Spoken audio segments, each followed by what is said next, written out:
Maria's like, I'm going to rewrite it. So I'm going to do a personal introduction for Mack. I met Mack a few years ago. We're on a monthly mastermind call. And I have to tell you, Mack, of all the people, that's like 5 or 6 of us, he always shows up with something to share with us, to teach us. And it always comes from his expertise.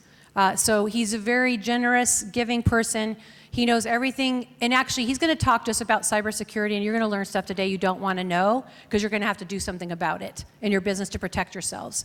So if you want to protect your business, you want to protect your brand, you want to protect your reputation, and you want to protect your profits, you're going to lean in and listen to Matt, because he's the best person to tell us how to do that today. And I'm sorry in advance, because he's going to probably scare the boop, boop, boop, boop, boop out of you. So welcome my good friend, Mack Jackson, who was president of NSA Las Vegas 12 years ago. Right. Yes.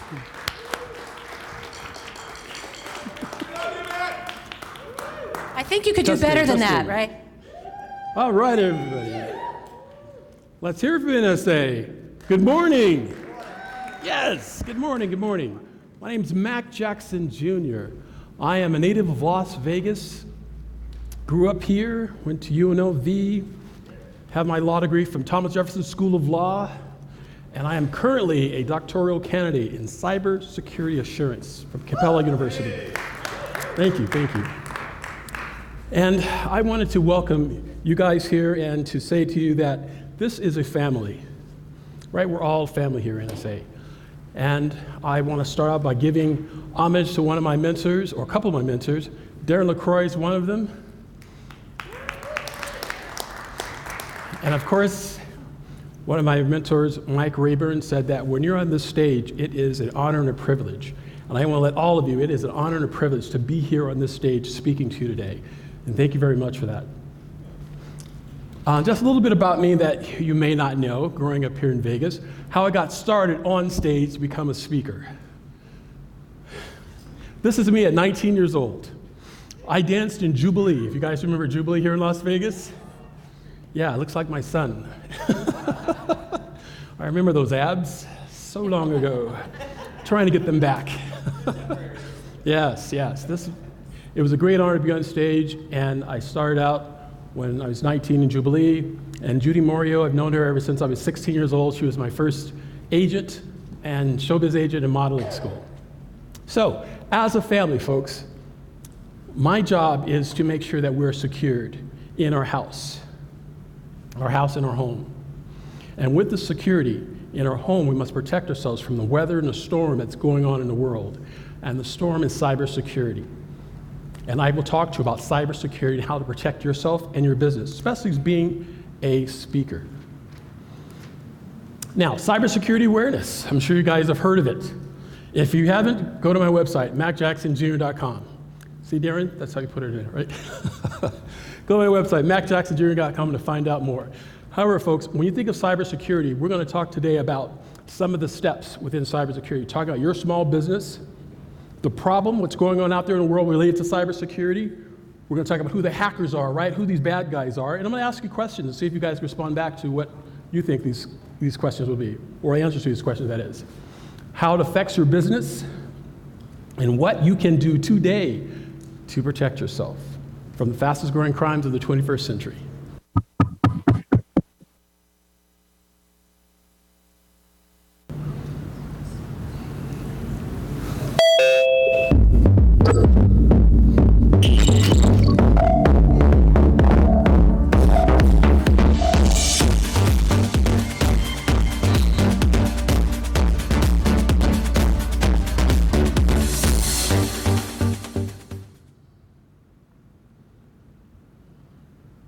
Here's the problem, folks.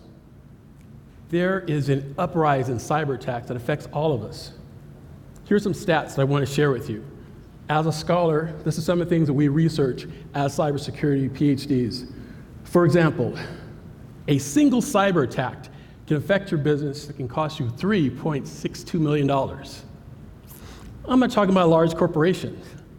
I'm talking about being a speaker. Your little business can be fined up to $3.6 million. There's been records of small businesses like ourselves fined this much because of a data breach. Did you also know that 60% of all companies that had a cyber attack do not recover? And you think, well, why? Shouldn't the bank take care of it for us? I changed my bank accounts. It should be taken care of, right? No, we're going to talk about that. Why? The Justice Department states that there are 97% of all retailers have had a cyber attack. 7% of all retailers have had a cyber attack. The biggest cyber attacks that are affected right now in our society has to do with the healthcare industry. How many of you have heard all the hacks that are going on with the healthcare industry?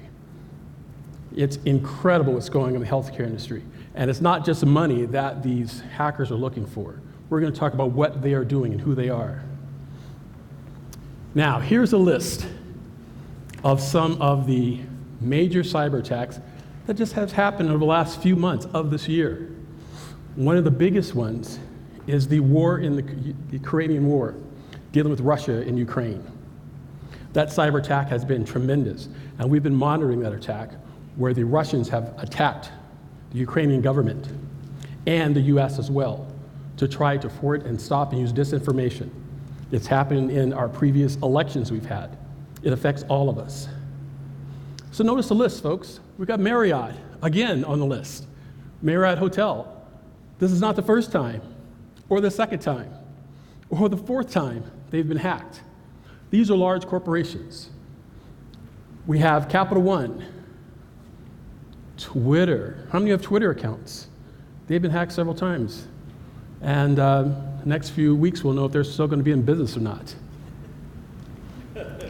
All right?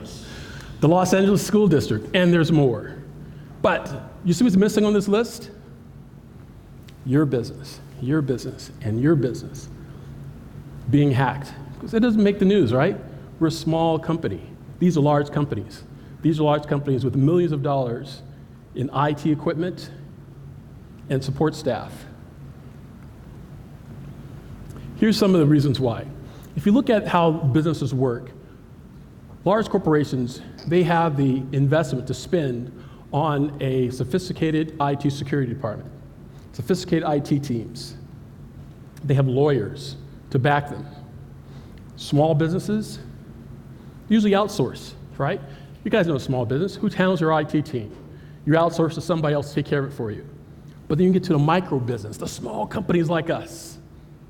Who handles our IT stuff? Your nephew, your niece? Or you have to be in one of our mastermind groups. We know how to handle it that way, right? But it's usually yourself that takes care of these things. And let me tell you, folks, you are the low-hanging fruit that hackers are looking for, because they know that you're not going to spend money like these large corporations in protecting your data. And you're thinking, why? Why should I be concerned? I'm just a little guy.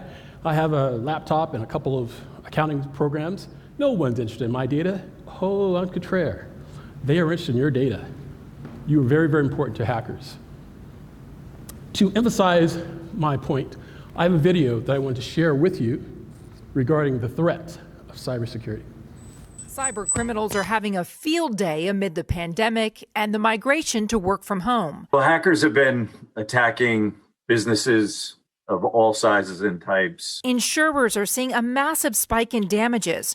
AIG says ransomware claims have grown 150% since 2018, with ransom demands sometimes growing to tens of millions of dollars, and thieves stealing proprietary information in the process. Cybersecurity Ventures predicts by 2025, cybercrime globally could amount to $10.5 trillion. The head of insurance giant Chubb says it could get worse. The next pandemic, the exposure that looks like a virus is cyber related because it has no geographic or time bound to it. Cybercrime investigators say a pandemic is totally plausible. In fact, we're already getting a taste with Microsoft and SolarWinds hacks. Their supply chain attacks. Compromising or exploiting vulnerabilities in their software enabled the adversaries, and not just one adversary, a multitude of adversaries, access to tens of thousands of other networks, hundreds of thousands of customers. Cyber attacks have the potential to take down the power grid, take down the internet, and all the systems that rely on it. Some lawmakers are now sounding the alarm. Imagine if an adversary wanted to toy with our financial markets. Imagine if an adversary had the ability to control supply chains and manipulate whatever they wanted. It doesn't take much to realize the horror that would ensue if an adversary were motivated to do any of these things.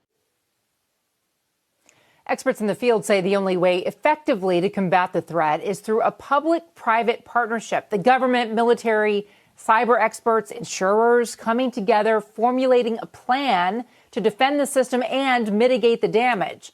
Lessons we could learn from the impact of coronavirus and our failure to plan and respond effectively Contessa there, Chef. Brewer. Incredible, folks. Incredible. The cyber attacks are out there. I had a chance to talk to several congressmen about these type of attacks, and I've been amazed the stuff that they are saying that the public is not aware of. We are in a cyber war. This is attacks that have been going on for at least 25 years. There are adversaries that are trying to get our personal identifiable information. So let me ask you, where do you think these attacks are coming from? Just hands, where do you think the hackers are coming from? Or who the hackers are? Anybody? In the press, we always hear the Russian speakers in Bulgaria. Bulgarian speakers. We've heard North Korea, China. But I'm suspicious it might be my son in his phone. Bingo, my friend. Bingo. He said his suspicious could be his son. You know, the hackers that you should be more concerned with, that person sitting to you in the next cubicle, right? The insider threat is the biggest concern of cyber attacks. You have that disgruntled employee that's at work, hating the boss, and decided, I'm gonna get this company back. I didn't get a raise. I'm gonna show them. You have hackers that are actually going out advertising by leaving USB drives, little thumb drives, in parking lots of companies. They leave it on the floor. And you come up from work, you see a USB drive, you pick it up. On the back of it says, Bellagio, 1 terabyte. Oh man, I got 1 terabyte drive somebody left. I'm gonna take it and put it in my computer, right? You put it in the computer, you can affect your machine. But it doesn't happen right away. So a lot of you guys have heard comments that when your machine gets affected, does it blow up immediately? No, folks. No, this is a campaign. Some companies have said they didn't realize that their systems were hacked 4 years after the fact. That's after that disgruntled employee decided to quit, gone, then the virus kicks in. We call it a sleeper cell. And the malware that's used is called a ghosted machine. It just sits and waits. Now, it's been stated that ransomware is one of the biggest cyber threats of the century. How many of you have heard of ransomware? So can you quickly tell me, what do you guys think ransomware is?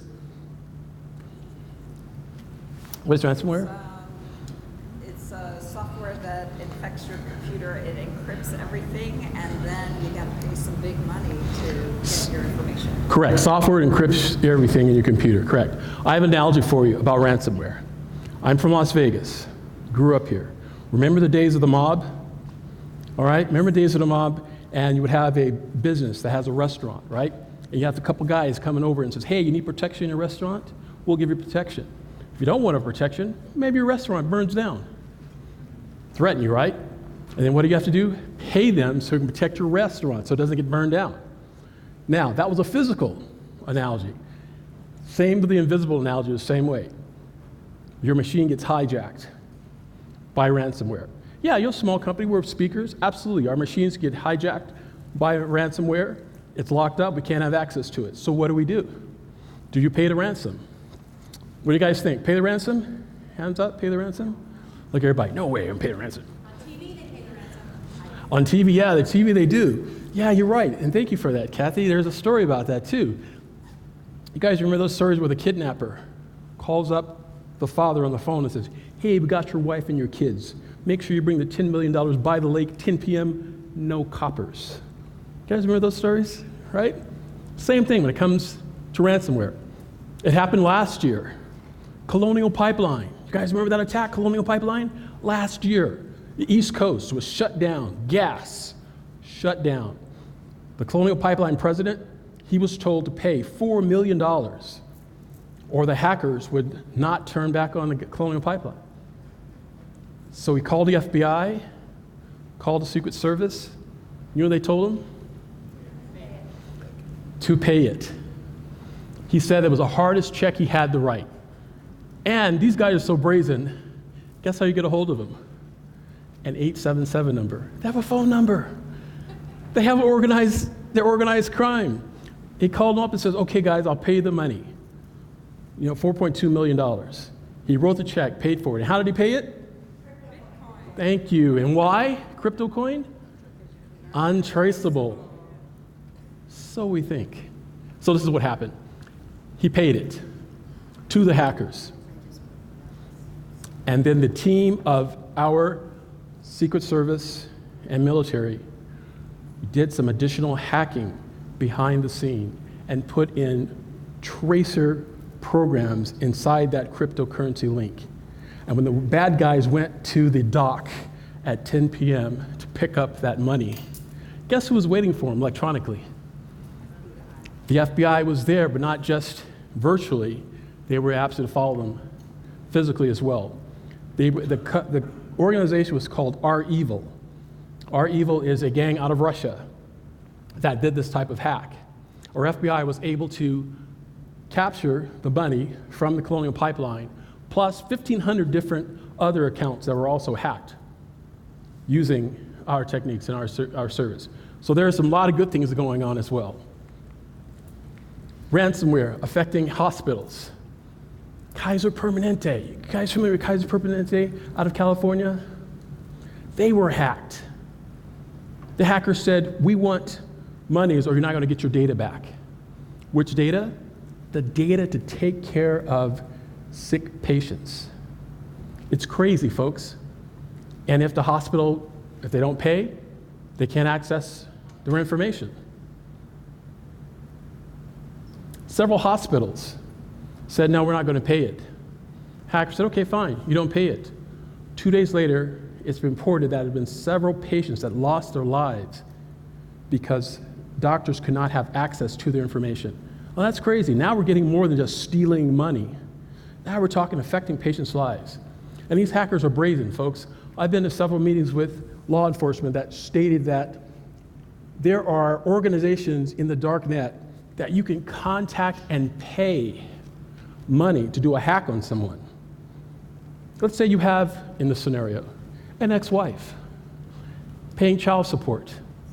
You can contact these hackers in the dark net, and for paying of cryptocurrency, they will go ahead and hack into your whoever. But even more brazen, if that ex-wife is in the hospital on an IV pump, the hackers can actually go in there and attack their medical equipment because these medical equipment is set up on the internet.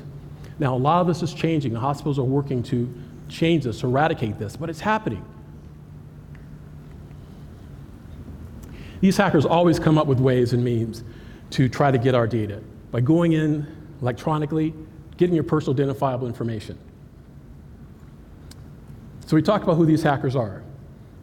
What is the prize? Personal identifiable information, folks. Personal identifiable information. Using ransomware, identity theft, medical identity theft. Again, one of the fastest ones, medical identity theft. Right? You have insurance. Let me give you a scenario here.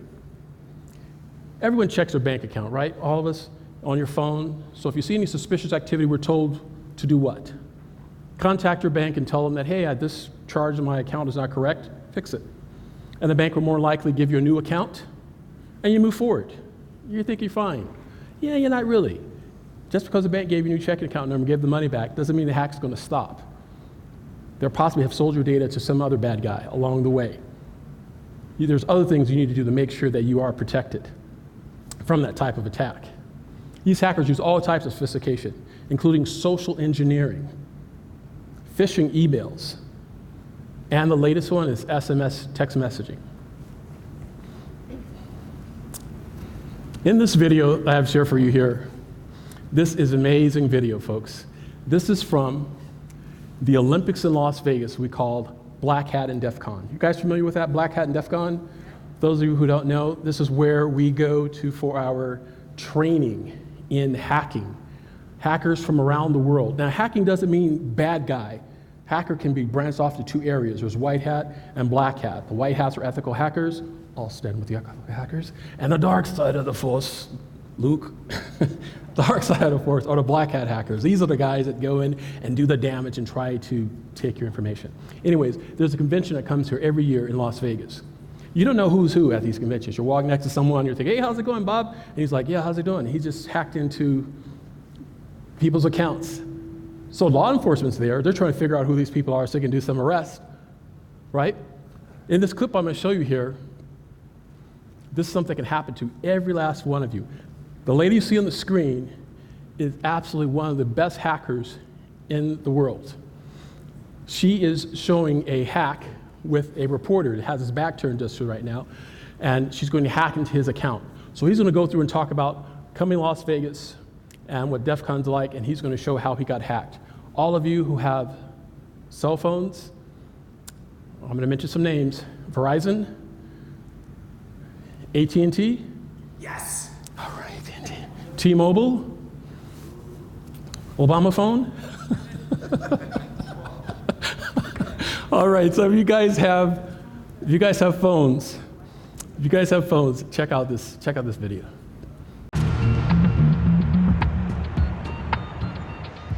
DEF CON is the biggest hacker convention of the year. It's a place where thousands of hackers come to hear talks, to demonstrate their newest hacks. It's actually a place that's so dangerous to be on the internet that they tell you to turn off the Wi-Fi and the Bluetooth on your phone, and they tell you not to use the ATMs too, because those could be hacked as well. This is the DEF CON ballroom. This is sort of the main room where things are happening, and it's pretty wild. I think this is Car Hacking Village. This car's locked. Can you get me in? I'll unlock it for you.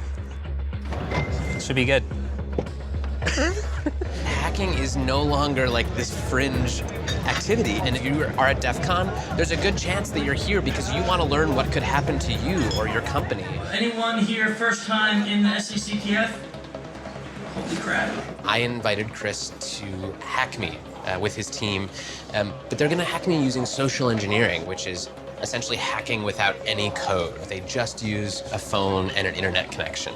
We help people with human security issues by testing vulnerabilities for like a network test, but it's for the people network. We test those vulnerabilities, see where the holes are, and then help people learn so they can patch them. Can we try some of this? Can we try some, see if it works? Yeah, we probably could have our star visher here make some phone calls as Let's do it. Sure. Do you want to do a sample vishing call? What's phishing? Phishing is voice elicitation, and basically what you do is you use the phone to extract information or data points that can be used in a later attack. Let's do it. Who are you gonna call? Maybe I'll call your cell phone provider Okay. and see if I can get them to give me your email address. I bet they're good. I bet they have my back. But yeah, go for it. I'm gonna spoof from your number, so it's gonna look like it's calling from you. Okay. Hi, I'm so sorry. Can you hear me okay? My baby, I'm sorry. My husband's like, we're about to apply for a loan and we just had a baby and he's like, get this done by today. So I'm so sorry, I can't call you back. I'm trying to log into our account for uses information and I can't remember what email address we used to log the account. The baby's crying and can you help me? Awesome. In just 30 seconds, gmail.com? Jessica gets my personal email address. Now, if I needed to add our older daughter on our account so she could call in and make changes, how would I need to go about doing that? You would have to send me a secure PIN through a text message? Yeah, well, the thing is, I don't think I'll be able to receive a text message if I'm on the phone. Shh. Oh, I'm not on there either? So I thought when we got married, he added me to the account. Okay, my Jessica uses my girlfriend's name and a fake social security number 5127. to set up her own personal access to my account. Wait, I'm sorry, so there's no password on my account right now? Can I set that up? She even gets the support person to change my password. Thank you so much for your help today. So she just basically blocked me out of my own account. I'll get her fed after this. All right, thank you. Holy shit. So they just gave you access to my entire cell phone account. You're gonna have to go on and change your password now because it's Jess, my name. And all it took was a crying baby and a phone call. Yes. I really thought that my cell phone company would protect me. I mean, like... What do you guys think? Isn't that crazy? Isn't that crazy? A crying baby in the background caused that to happen. A crying baby. This is called social engineering. It's a psychology of the weakest link when it comes to cybersecurity. And what is that, folks? It's the human factor.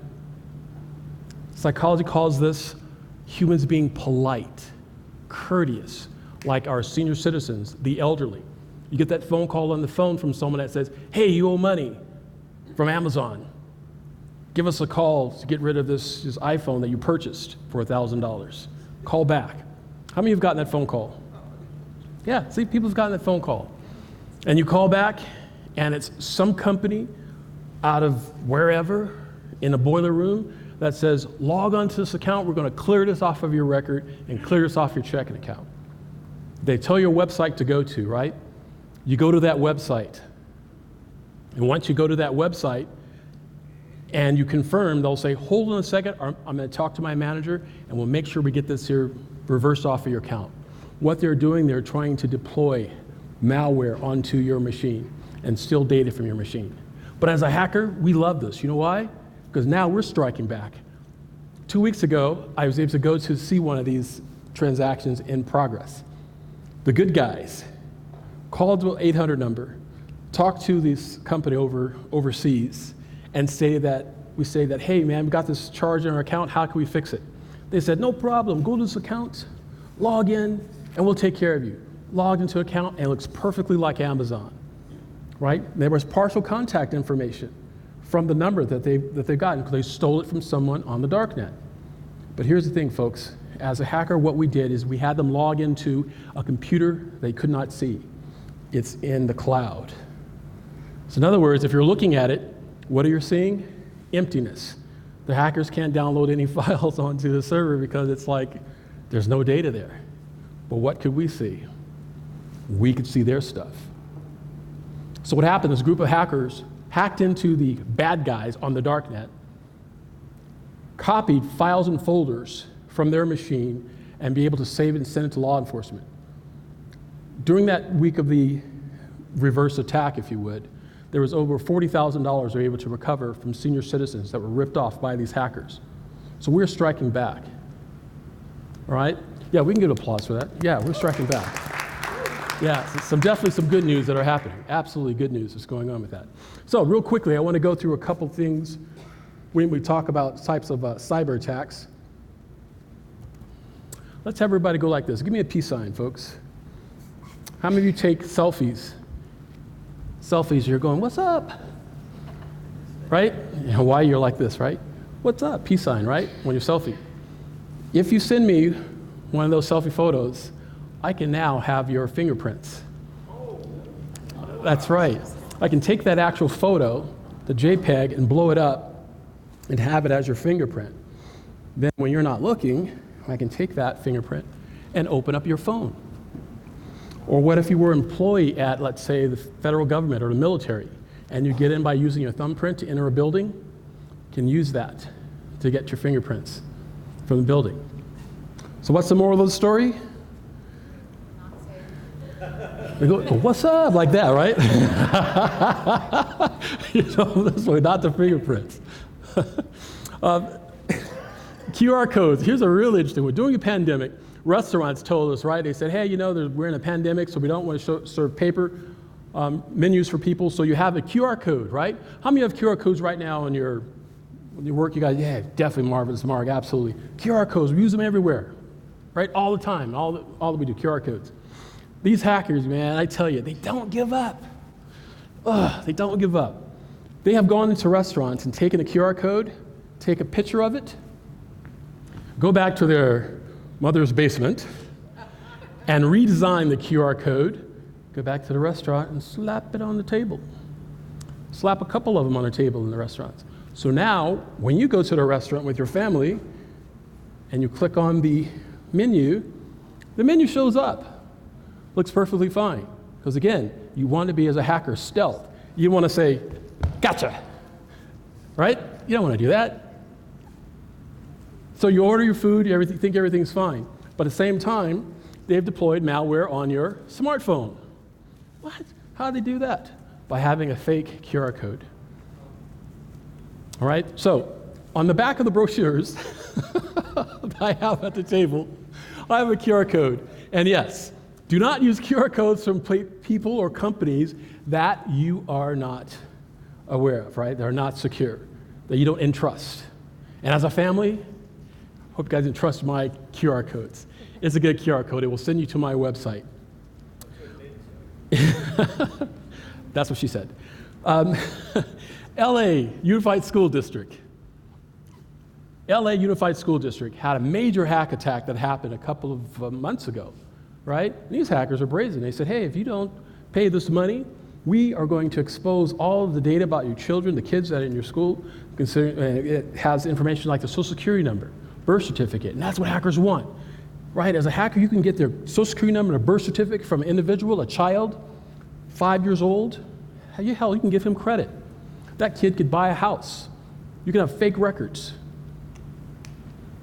This will go on for what? 16, 17 years? The kid has no idea until he applies for college or get a loan, and the loan officer says, dude, you had a divorce when you were 8. Right? You own a condo in Florida that was repoed. I'm only 14, right? How did he get it? A couple things. One of the hacks that happened here in Las Vegas, it was an OBGYN clinic, folks, where you have the employees that work there disguised as, I want to be working in a doctor's office. But their job was actually to download records for the Russian mafia. And what they did is they take pictures of birth certificates and social security numbers and sell them on the dark net for thousands of dollars. Right? Craziness. Email spam. Email imposter scams. This is something I tell all of our speakers to watch out for. How many of you have your accountant that handles your bills and writes your checks for you? You guys do that? You have someone else to write your checks? Someone else in your organization? No, because you're a small company, right? All right, fine. Major or even small businesses, you'll have a accounts payable department that writes your checks for you. What hackers could do, and I've seen it done, we use an attack called the man-in-the-middle attack. That means that point A, I'm writing an email, and I'm sending it over to point B. Between here, the man in the middle steps in the middle, and he reads the emails going back. Could be even telephone conversations. Just listening. Not hacking right away, not causing any disturbance. Called a ghosting machine also. And he's learning the communications. And then when point A walks away, the hacker steps in and says, by the way, I'm going out of town to do a speaking event. Could you make sure you cut that check for $50,000? And by the way, I have a different vendor to send it to. How's your dog doing? I heard you had to take it to the vet. This person on the other end goes, oh yeah, this is the right person. We just talked about that. They know me. It's the right person. And on top of that, you guys are always told that to look at the email address and it looks suspicious if it's written in a weird character or foreign language. No, remember, he hacked into their particular email address. So the email that's coming through is exactly like the other person. So what do you do about it? Any ideas? Mess with them. What, do what? You mess with them. You mess with them. You know what my clients are doing? We are in technology now, right? They're using the old-fashioned way. They'll get the email going, what the beep? Knock on the door. Did you just send me this email? They're actually walking over to the other people, picking up a phone call and calling and saying, did you send me this email, to avoid it. Absolutely crazy. Just one more quick thing. How many of you have landlines? You have a landline yet? I love it. Landline. Be careful of landlines, folks, because now hackers have a way now, they'll call you and say, hi, this is Bank of America. We want to give you a call to let you know that you should contact us regarding your account. And you're like, okay, I'll call you back because I'm not sure who you are. Okay, thank you. When you hang up, they have up to 60 seconds before the call actually disconnects. So you pick up the phone, beep, beep, boop, boop, beep, beep. Hello? Hello, yeah, this is Bank of America. Yes, we got for your account. Yes, we'll help you out, no problem. Let's verify your account number. Bang, you just got hacked. It's happened to a couple of our speakers here. I won't tell their names because they're real embarrassed about it, but yes, it has happened. And I'm like, how'd that happen? It's absolutely incredible. I can spoof a phone number to say it comes from Marvelous Mark. And when you pick up the phone, you'll think, oh, Mark just gave me a call. Hey, Mark. Got the drumsticks going on in the background. You think that it's Mark. And Mark's like, hey, by the way, could you send me $50,000? I'm stuck here in South America. You think, wow, it must be Mark. He was on a traveling event. He must see the money. Well, Mark, where do you need the money sent to? Yeah, let me give you my WhatsApp account, my Venmo account. Because that phone came from Mark, you entrust that it's Mark. That it's Marvelous Mark. It's not Marvelous Mark. It's Meddling Mark. So I wrote that last night. It's a meddling Mark, right? It's a hacker that's trying to do that. We've got to be careful of those. So, a couple things. Emails. We've all heard these emails, right? You get an email that states that, hey, this is Microsoft, you need to change your account, right? So what do? You look at this email, it looks suspicious, right? Have you guys seen this emails before? Okay, here's a test that my colleagues and other scholars at the university would really like to know from my family here. Wouldn't you guys really want to know what happens if you click onto one of these emails? Well, you want to see what happens? Like, what does it do to your computer? You know, you hear about it's almost like saying, I have this shotgun. What would happen if I shoot that duck? You know, you're curious. It's part of human psychology. We're curious what would happen. Let me see your group of hands. How many want to see what happens? Good, everybody, right? Come to my training course, and you'll be able to see that. You'll be able to see what happens. See, Darren, how I put that in there? Bam, right? Come to my training course, and we talk about this, what happens in the background when you see this. But most of us are educated on this type of email. Here's a second one. Look at this one, folks. You get this email in, telling you it's from American Express, especially if American Express card. Look kind of fake, right? Wrong logo. Exactly. Wrong logo. What if it was the right logo? And what if it had your contact information? What would you do when you get emails? Let's hear. What did you do? No. Delete. I just heard it. Call American Express. That's right. You pick up a phone and you call American Express. You go, hey man, did you see me an email? What's going on? See, we can't even do business and commerce because of these bad guys, right? We can't even use our technology. These bad guys are all over it. Hackers know this. Which one? That's right, exactly. So we're trained, right? You guys are trained on this type of email. Hackers know this. So they spend times like this. I tell you folks, there are meetings like we have at NSA. There are hacker meetings like this. We have a hacker on stage, the bad guys, and he's talking to other bad guys and saying, this is what we need to do to break into the US system. This is what we need to do to take data from the American public. And they're speaking to other bad guys, just like I'm speaking to you guys as an ethical hacker. So they come up with another way to get our information, and they utilize this. Now what would you do? You have your cell phone. It's from your bank. It says your account's been locked up, compromised. Please click on this link. Now, again, the link itself may be okay. It looks short because we use short URLs. You guys are familiar with short URLs, right? It could be legitimate, so you're thinking, maybe this is correct. It's from my bank, and what's not showing on here is the other messages that your bank has sent to you before, that you have communicated with, right? So now you see this link, what would you do? Scenario, what would you guys do? Block it. I've gotten a couple of those, I block them immediately. But you've already talked to them. Your bank has already said, hey, how's it going? I don't even open it. Excellent. Block it. Absolutely. It's really important. Wells Fargo would call me on my cell phone. Great, and they will. Remember, you have a landline, right? You have a landline. See, that's what I'm saying. There you go. It always goes in voicemail. The voicemail, there you go. They will call you. So you got to be careful of this. Hackers are using this. This could also come from one of us. One of us doing an event. John sending me a text message saying, hey, Mac, here's a picture of you speaking at one of your events. Check this out. And I'm thinking, wow, John just sent me a link, a SMS message. I'm going to click on it. I click on it, and yes, I'm seeing the picture. It's me speaking. I'm thinking, wow, thanks, John. Text back, thanks, John. Not knowing that hacker has captured John's account and actually sending it and actually putting malware onto a device. So now what do we do, right? We have to have a plan. Well, there is a boxing philosopher that I want all you guys to think about when it comes to plans. And this boxer philosopher said,